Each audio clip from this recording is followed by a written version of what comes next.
एक कमरे में सप्लाई वोल्टेज 120 वोल्ट है। लीड वायर्स का प्रतिरोध 6 ओम है। एक 60 वाट का बल्ब पहले से ही जल रहा है। बल्ब के सिरों पर कितना वोल्टेज घटेगा जब बल्ब के समांतर में लगे 240 वाट के हीटर को चालू किया जाता है। 4 विकल्प हैं। पहला विकल्प 0 है, दूसरा है 2.9 वोल्ट, तीसरा है 13.3 वोल्ट और चौथा है 10.4 वोल्ट। ये बच्चों वैद्युत चालन पाठ का एक सवाल है जो आपके समक्ष प्रस्तुत हो रहा है। तो प्रश्न में देखें, कहा है एक कमरे में सप्लाई वोल्टेज 120 वोल्ट है, तो 120 वोल्ट की सप्लाई वोल्टेज लग गई। एक लीड वायर से, ये आपका लीड वायर से है, उसका प्रतिरोध 6 ओम है। एक 60 वाट का बल्ब लगा हुआ देख रहे हैं, जल रहा है। तो पहले हम बल्ब के सिरों पर पोटेंशियल ड्रॉप निकालेंगे, इस सिस्टम में क्या हो रहा है। तो देख रहे हैं बल्ब का रेजिस्टेंस निकाला गया। रेजिस्टेंस ऑफ बल्ब R बराबर V²/P। तो V की वैल्यू है, देख रहे हैं 120 × 120 बटे में 60, तो हल करने पर आ गया 240 ओम। तो बल्ब का रेजिस्टेंस 240 ओम है। इसके साथ जो एक लीड वायर्स लगा उसका रेजिस्टेंस 6 ओम है, दोनों श्रेणी क्रम में है। तो R नेट आ गया 240 + 6 बराबर 246 ओम। अब निकालना है कि कुल कितनी सप्लाई बैटरी के प्लस से जा रही, क्योंकि दोनों श्रेणी क्रम में है तो धारा समान बहेगी। तो I बराबर V/R। तो V कितना है, 120 वोल्ट की सप्लाई है। R नेट R आ रहा 246। तो इतनी एम्पियर धारा इस पूरे सिस्टम में बह रही है।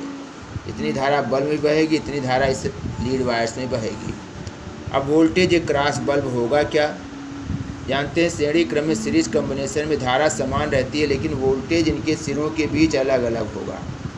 तो कितना वोल्टेज है क्रॉस बल्ब, VB लिखा 1 सफिक्स के रूप में, I बराबर IRB। I क्यों, क्योंकि धारा समान है।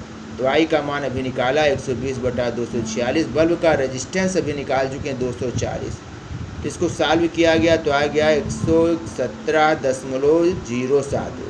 ये बल्ब के सिरों के बीच विभवांतर आया। ऐसे रेजिस्टेंस के सिरों के बीच भी हमने विभवांतर निकाल दिया। VR बराबर IR। I आपके सामने है 120/246।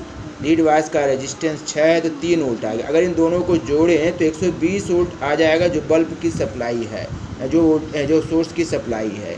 अगर जोड़ेंगे तो लगभग 120 वोल्ट हमको प्राप्त हो रहा है। 117 और 3 तो 120 वोल्ट इसका मतलब स्रोत की सप्लाई है, जो सही है। वोल्टेज देख रहे हैं बढ़ गया, इस पे आ रहा है 117 वोल्ट, इस पे आ रहा है 3 वोल्ट। अब प्रश्न में कहा है बल्ब को अब हम ऐसे बना दिए, बल्ब का रेजिस्टेंस ये हो गया। बल्ब के साथ एक हीटर लगा दिया है समांतर क्रम में। प्रश्न में कहा है बल्ब का रेजिस्टेंस वही 60 वाट है, बल्ब की क्षमता 60 वाट है, तो इसका रेजिस्टेंस फिर निकाल दिया।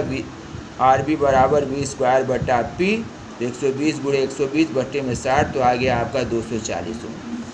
ऐसे हीटर का रेजिस्टेंस निकाल दिया। RH बराबर V²/P। तो V आपके 120 वोल्ट है, ये तो 120 × 120 बटे में हीटर का अगर वाट देखें 240, तो 60 ओम का हीटर हो गया। दोनों पैरेलल क्रम में लगे हैं तो दोनों का रेजिस्टेंस निकाल लिया। 1/R बराबर देख रहे हैं 1/60 + 1/40, तो हल करने पर आ गया ये 48 ओम। अब इस 48 ओम के साथ देख रहे हैं 6 ओम का, कह सकते हैं 6 ओम है, वाट नहीं, 6 ओम का एक रेजिस्टेंस सोर्स लगाया तो 54 ओम हो गया। I बराबर VR/नेट। तो V है 120 वोल्ट का और R नेट आ गया 54। फिर voltage cross bulb and heater same होगा क्योंकि दोनों पैरेलल में लगे हैं। तो VB2 कर लिया बराबर VH बराबर I × R। I की वैल्यू 120/54। R देख रहे हैं R कितना आ रहा है हीटर और बल्ब को लेकर 48 रख दिया गया, तो आ गया 106.066 ओम। पहले देख रहे थे आप बल्ब के सिरों के बीच पोटेंशियल आया था 117 जब हीटर नहीं लगा था। अब हीटर लगने के बाद देख रहे हैं वोल्टेज क्रॉस बल्ब आ गया 106.66, तो हमने घटा दिया। VB1 माइनस VB2 बराबर 117.07 माइनस 106.66 घटाने पर आ गया 10.06। 41 वोल्ट।